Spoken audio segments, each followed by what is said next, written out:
This conference will now be recorded.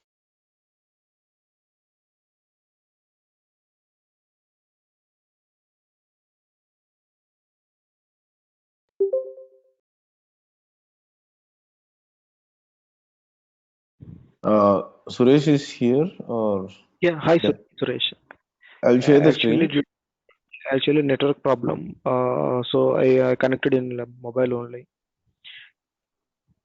Okay, So heavy rains in Chennai. okay. Hmm. Mm.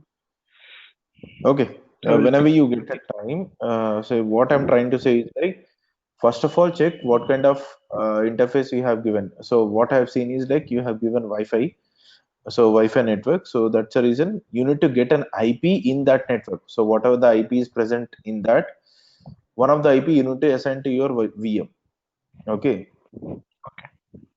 and the gateway should be proper. I think, is it D-Link or any other? What kind of router it is? Linked only. Sorry. So what kind of router you are using? D-Link or TP-Link? What is it? Mm. Oh, I think TP link. I guess I'm not sure exactly. If it is DP-Link, the IP address series will be 192.168.0.0/24. Because I'm also using No, D-Link, so maybe that would be the network for all the D-Links. I am getting IP 192.168 1 dot something. I will get Okay. it. So what you have given as gateway IP? 192.168.0.0. No, 192.168.1.1. So the gateway should be 1.1. 1.1, because your series is 1.0/24, right? So Yeah. then obviously it is 192.168.1.1 is the starting IP, will be the gateway of that router. Okay. I gave 0.0. No, it's 1.1.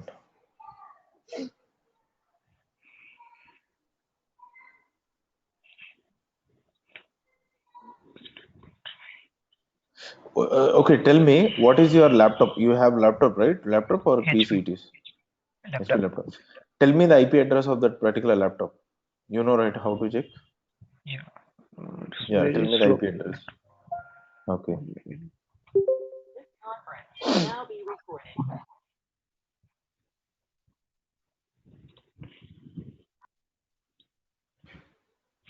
I think could you please give control? Sorry? No, just I'm asking like, what is your system IP address? So you can go to the CMD and in run, you can enter CMD and you can check the IP config, right?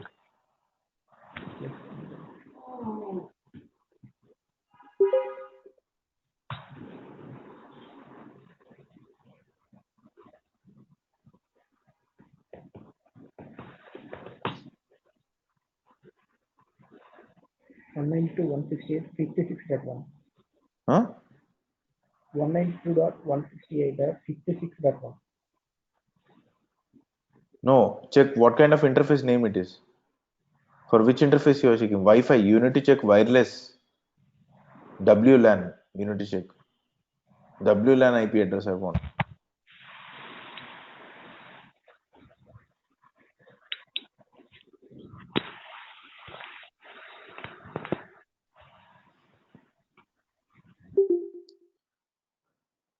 In system also, if you give IP address, IP config, it will give you so many IP addresses, different IP address. But your IP address will be the wireless LAN.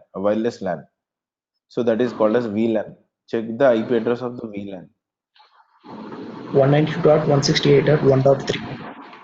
1.3, right? What is the gateway Yeah. of it? Gateway 1.1. 1.1. Subnet mask Yeah. is subnet mask Uh, 255 dot something. 255.255.255.0. Okay. So for your system, what you need to assign 192.168.1.10, whatever you want. Okay, max up to max you can give 255.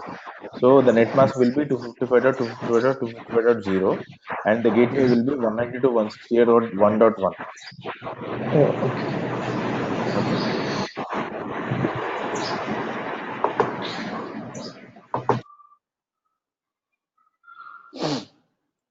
So let me start.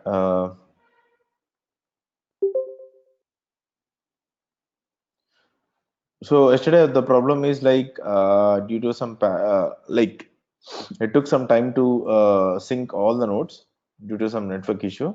So it got resolved. So let me.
Okay.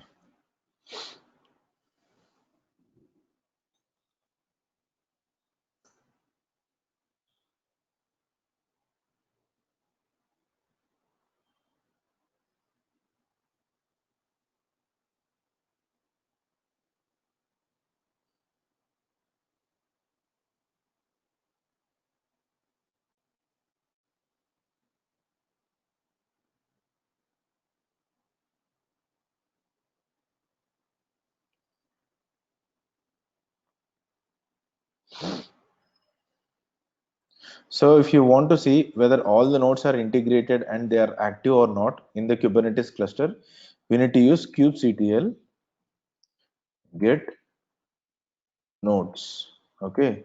So give enter. So previously I got error, so it's still it is showing me this error. So let's wait all when all the nodes are integrated. Still, these nodes are still they are trying to get activated. So let's wait.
Oh my goodness.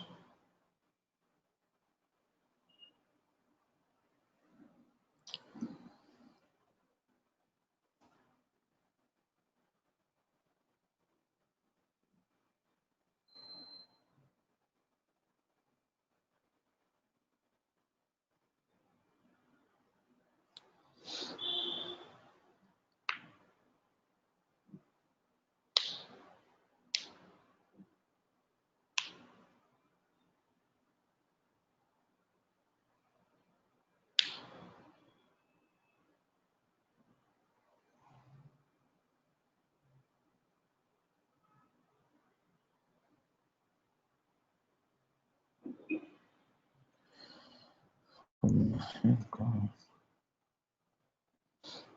me check the process running in the background.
Yes. Hi, Suresh.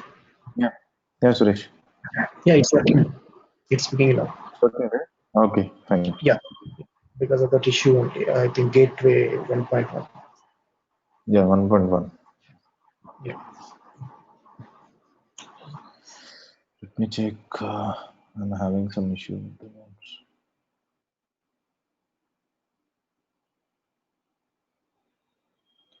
Why it is taking too long?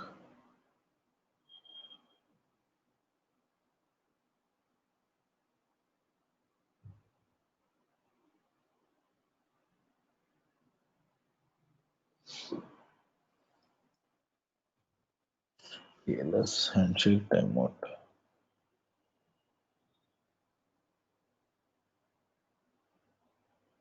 Okay.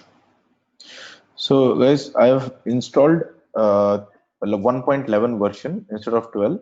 Just I want to at the end of the course, I want to show you the upgrade process of your Kubernetes. So that's the reason I have installed below that particular version. It is 1.11.2. Okay, of Kubernetes version.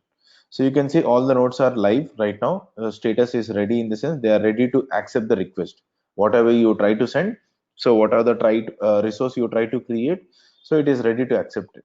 Okay, and role is nothing but here you can say it is master and the age when it is created and the version and all. Okay, so this is how we have done.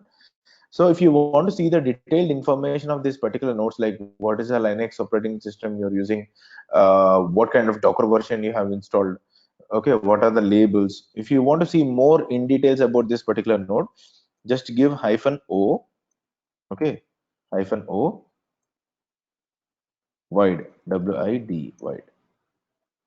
Not only the details of this particular role and everything, it will give you internal IP address, what is the IP address of these servers, okay, external IP it will not show you, OS image, what is the image of your operating system, what kernel version you are using in the base operating system, so Docker container. So it will tell you whether this information will tell you whether you are using the same versions on all the three servers or not. If you see at the last column, OS image, kernel version, and the container all should have the same kind of version. If something is mismatching, then we need to take care of having all the nodes with the same version. Okay, so that's the reason we will disable the automatic updates in the operating system. Why? Because if you do an automatic update, some particular versions, let's say this package, Kubernetes kubelet package, is now running with the older version. Now, unfortunately, in the repository, we got a new version.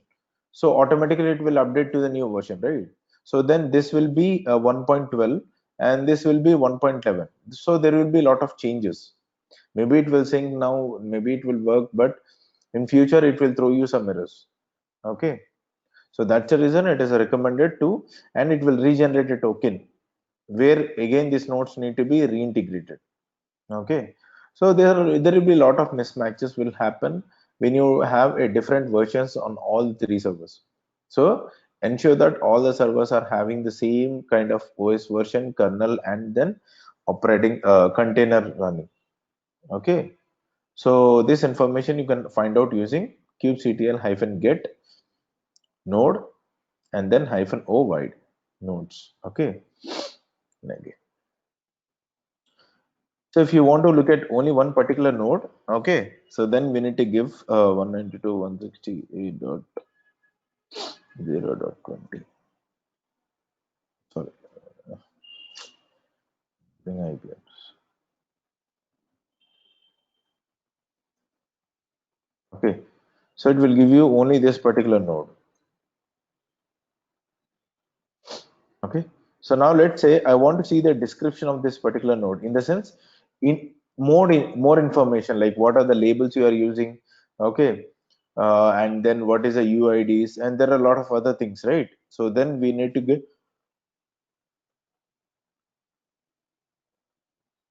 describe node, and then you can see a lot of information. Okay, so what kind of information it is trying to show you? Let's see. This cube minion 1, this is the name. What is the roles? What are the labels you have assigned? What are annotations? Annotations in the sense what it has in the background. Okay, so that is what it will try to tell you. So you can say public IP is this, or public IP, and creation timestamp when it is created, and then conditions. Okay, out of disk. Okay, like it will show you this particular error. Okay, conditions: memory pressure, disk pressure, PID pressure, ready state. Okay, kubelet ready. Kubelet is posting ready status, a permer enabled. Okay, so has sufficient memory. See, out of disk, it is showing you kubelet has sufficient disk space available. So we don't have any disk issues right now. What is memory pressure? Let's see. Kubelet has sufficient memory available. So there is no memory issue right now. Let us check the disk status. Disk pressure, it is showing you kubelet has no disk pressure. Okay, PID process, kubelet has sufficient PID available. So it is showing you the information whether your resources are having a proper, what do we say, information or not, or proper resources or not, hardware resources. So that will tell you here. Okay, so status, whenever it is showing you true, then we need to take care of it. True in the sense, obviously there is some issue with the disk pressure, so we need to see whether we are running out of disk memory, hardware storage or not. Okay, disk in the sense it is hardware. Okay, hard disk. Okay, so this is the internal IP capacity. We have one CPU, informal storage, huge space size, memory, and then ports. Totally we can create 110 ports in this particular node. And what is allocated? One for this, and informal storage is this. Use space size, memory, and then ports. Okay, system information, machine ID, UID, boot ID, kernel version, OS image. Okay, architecture, container run version. Okay, kubelet version, kube proxy version. So there are like pod CIDR. So what kind of CIDR you are using for pod? Okay, and then uh, pod CIDR of this particular node. What is the actual IP address? It is 110.244.0.0/16 we are using. In that, one subnet is assigned to this particular node, that is 10.244.1.0/24. So totally here we can create a pods with 255 pods here. Okay, but here what is the max limit we have? Only 110 pods we can create in this node. Okay, based on the capacity we have. So you can see here non-terminal pods. This is like you cannot delete it. Okay, so you cannot terminate this particular pods. What are those? Where namespace. Okay, Namespace in the sense, in this particular namespace, we have these pods. Pod name. This is the pod name. Flannel is our network, and we are using proxy. Okay, these two pods are created under cube-system namespace. Okay, so CPU request, CPU limit, memory request, and memory limit. These are like quota. I will tell you how we can use it. Okay, allocation resources, request. Okay, resource requesting. Events are nothing but the logs.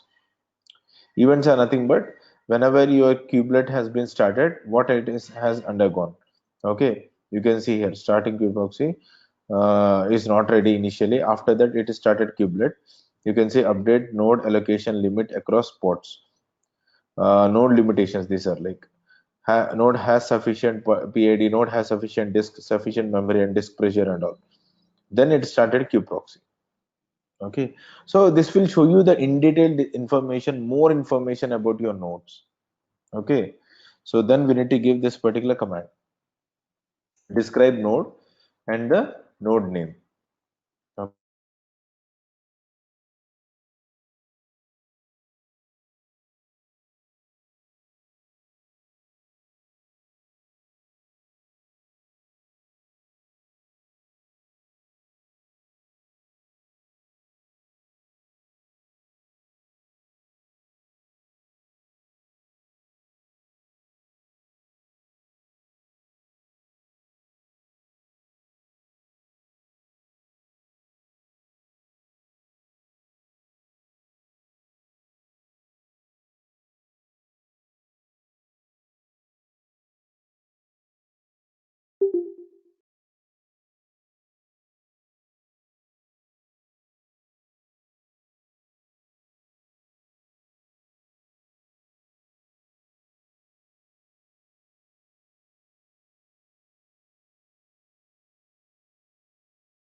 Hi everyone. My system got rebooted and this, my God, those VMs are crashed here.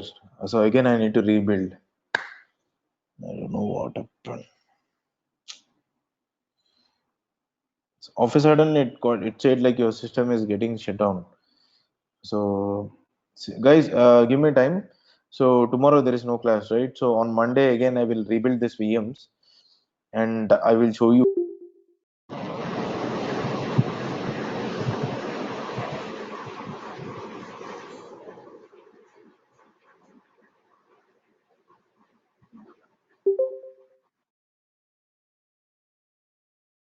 So in the coming 2 weeks, we'll complete our course. The thing is like to be simple, we are almost done with the most of the topics, like major topics in Docker and everything, right? So Kubernetes, like I know like how to explain the topics and all. So our planning will be like this. So we need to talk about resources, and then so why I'm speaking is like I don't have VMs right now, so it got crashed. So it's like we have done with the Kubernetes setup right now. So think in a different way. So see, I told you only Ubuntu related installation. So why not you people try on CentOS and try to come up with issues and tell me like whether you are able to configure the Kubernetes on CentOS or not. So then you will come to know, right, whether you are able to configure on CentOS as well as Ubuntu both. Okay, so what I'm trying to say right now is like so important. Okay, it is well and good if you have VMs and you try to access when saying the class, if you practice parallelly, so that would be good. If not, it is fine. So no need to bother about it. Anyway, I'll tell you the commands and all. So whenever you get a time, just practice it. From here, this is important. This is why we are learning the course. So remember each and every point which I'm telling right now. Okay, so that is so important. Okay, so just I will give you the theoretical class for today. So then I will wind up. From Monday again we'll continue from the practical class. Okay, so before that I will try to create a VMs. So let me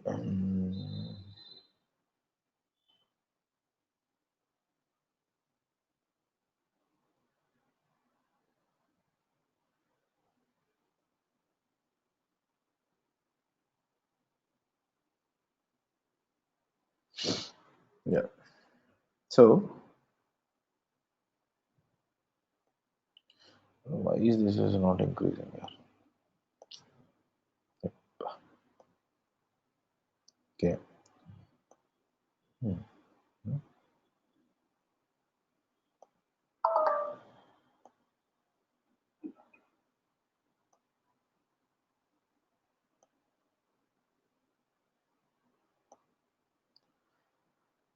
Here.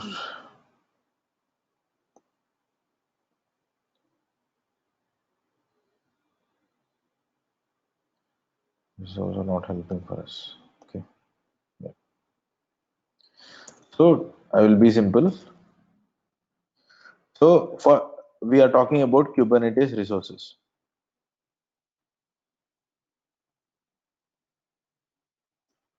Kubernetes resources in the sense, I will show you in this one also. Where is my document?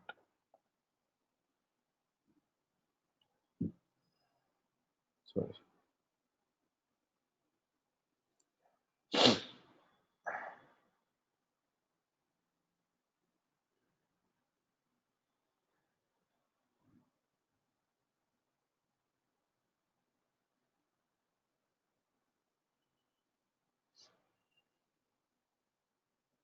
So these things you know, right? Either you can connect from UI or CLI.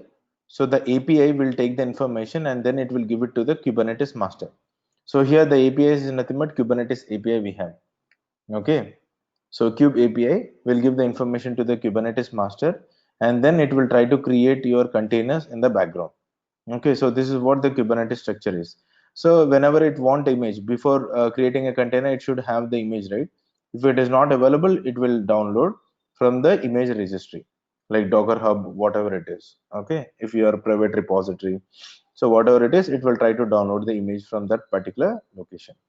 Okay, So what are the components we have discussed? etcd, flannel, kube API server, kube control manager, kube scheduler, kubelet, and then kube proxy. Kube proxy provides network's proxy services. Kubelet is nothing but the process a container manifest so that the containers are launched according to how they are described. So when master sends the information to the nodes, the first component which will take the information is nothing but kubelet. So kubelet will give the appropriate information to the Docker, and Docker will create the container, and again that information will be given to the kubelet, and kubelet will pass information to the master. Okay, so this is how the structure will be formed. So all the nodes, all the slave nodes, or the nodes which you call except master, kubelet will take the information and then it will give it to the Docker in the background. So kube scheduler is nothing but who will schedule the resource to create resource. Let us say pod service, these are like resource. I will tell you what is that. So this resource, when you are trying to say to create from Kubernetes master, master will doesn't know where to launch. So kube scheduler will take the information and then it will think where to launch on this particular resource. Okay, so the decision making of creating the resource will be taken care by kube scheduler on which host and all. Okay, kube control manager is nothing but it's a manager where it will take the responsibility of all the nodes in such a way that they are in sync to the master, and all nodes are alive. Okay, all the services are running. So this information will be taken care by your control manager. Okay, and then kube API server is the actual API we are using in the Kubernetes. So when someone is trying from outside, from dashboard or from CLI command, okay, using kubectl command or from the Kubernetes dashboard, the first information will be given to the kube API server, and then it will pass it to the background backend services. Okay, so that is how it goes. Okay, so flannel is nothing but which is the overlay network we are using in our Kubernetes cluster. We have Calico, we have other things also. As of now we are using only flannel in our setup. Okay, so that is the one thing. And etcd is nothing but every node details need to be stored in one particular, the metadata of each and every node should be stored somewhere, right? That particular some instead of somewhere, that is a tool actually, so which will take the responsibility of holding the metadata information of a file, metadata information of the all the nodes. Okay, or what pods you have created, what is the metadata information, this information will be held in etcd server. etcd is called as a key value pair server which will hold the information. Okay,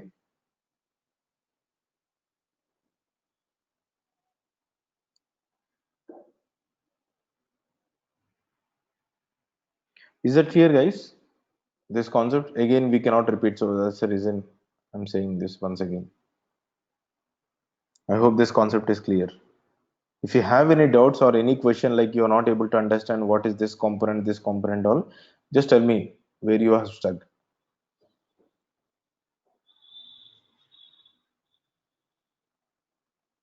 Okay, no, then fine. So this is the architecture. So Kubernetes master is installed with this particular packages, and the machines are like the slave nodes. Kubernetes nodes are running with the Docker, kubelet, and kube proxy. You can see here. Okay, all these are Linux machines with Ubuntu installed we are using, and these are the port numbers which we need to take care of when you're using a firewall restrictions. Okay, so the first thing is like which we need to install on a Docker is nothing, Kubernetes is nothing but first we need to install Docker on all the machines, and then we need to install your Kubernetes packages. Without having Docker, your Kubernetes doesn't work. Okay, so the pre-requirements are nothing but Docker need to be installed, and every node should have a public IP as a first interface. Okay, and okay, this is what we have discussed, and these are the resources we have, or it is called as Kubernetes objects, or they will say like Kubernetes resource. Okay, they can call with both the names, resource or objects. Okay, pod, service, volume. Okay, volume in the sense it is a persistent volume, deployment, replication controller, replication set, namespaces, config map. Okay, we have persistent volume claim, secrets, jobs. Okay, and then we have cron job. Let me check cron jobs. Okay, secrets, stateful set, daemon set, rback. Okay, and then we have anything else? Yeah, enough. Yeah, these things are enough. So these are the resources which we are going to discuss in our entire Kubernetes setup. Okay, you can see here. So hardly it will take 2 days, 1 day to complete every two services. I can complete two objects day by day. Okay, these two are interlinked. Okay, some are like interlinked. Jobs and cron jobs are interlinked. Okay, and RBAC we need a complete day to understand it. Okay, replication controller, deployment, volumes, everything it is like simple. Okay, so on Monday, I will try to explain each and every object. Okay, object in the sense Kubernetes object or Kubernetes resource. Okay, you can see here Kubernetes contains a number of abstractions that represent the state of your system. Deployment, containerized application, and workloads, their associated network and disk resources, and other information about what your cluster is doing. Okay, so object has so many informations like what kind of application you have deployed, which resource you have used. Okay, so this is all about, either you can call Kubernetes resource or objects, both are same. Pod is one of the object. Okay, service is one of the object, similar to that. Okay, Yeah, can you share this document, Pranav? I think I already shared this actually, so let me give you once again. No. Okay, okay, let me give. This is public link which I'm giving. For this, no need to have permissions. Okay. You can access this link and you can get the document.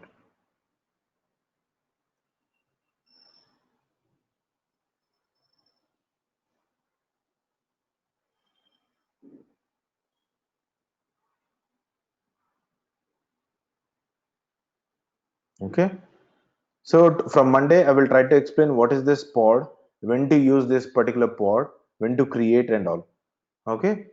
So that will be clear. Instead of going in partial, I want to just show in practical, because for some people it will be so easy to understand when you have a practical view of that particular concept.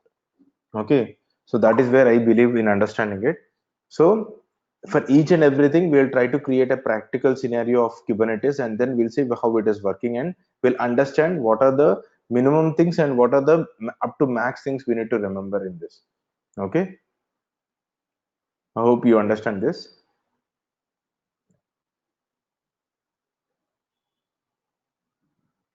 So let's continue from Monday. Sorry for the interruption for today actually.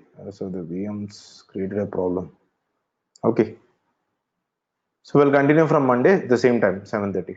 Okay, I will try to take Monday with a like long class, like till 9 or somewhere. Okay.